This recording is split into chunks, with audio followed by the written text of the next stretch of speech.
સંજયભાઈ નામ છે મારું. શું કહેશો મેળાને લઈને તમારી સમસ્યા? મેળાની અંદર આ વર્ષે 30 થી 40% ભાવ વધારો કરેલો છે. એ કોઈ પણ બધા વેપારી સાથે જ છે અત્યારે, અને બધાને પોસાય એમ નથી. અને અમારી 2-3 માંગ છે. ભાવ વધારો થોડો વ્યાજબી કરવામાં આવે, સોગંદનામું છે એ રદ કરવામાં આવે, કારણ કે એક સ્ટોલ ધારકને સોગંદનામું કરવું એ અશક્ય છે, શક્ય નથી. એમ સોગંદનામું ખાસ તો અત્યારે સીસીટીવી પણ એક લગાવવાની વાત છે, તે પણ સામે આવી છે. શું કહેશો? સીસીટીવી કેમેરા એક લગાવવાનું છે, એ પણ વેપારીને શક્ય નથી, કારણ કે એ તંત્ર દ્વારા કરવામાં આવે. કારણ કે વેપારી આટલું ભાડું તો આપે છે, તો વેપારી એક કેમેરો કેવી રીતે લગાવી શકે? શું માનો છો? સીસીટીવી હોય તો અંદર કાંઈ ખોટું થતું હોય એવું તમે માનો?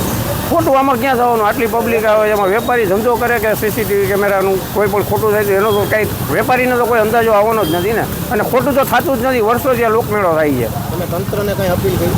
તંત્રને ગઈકાલે આવેદનપત્ર આપવામાં આવેલ છે.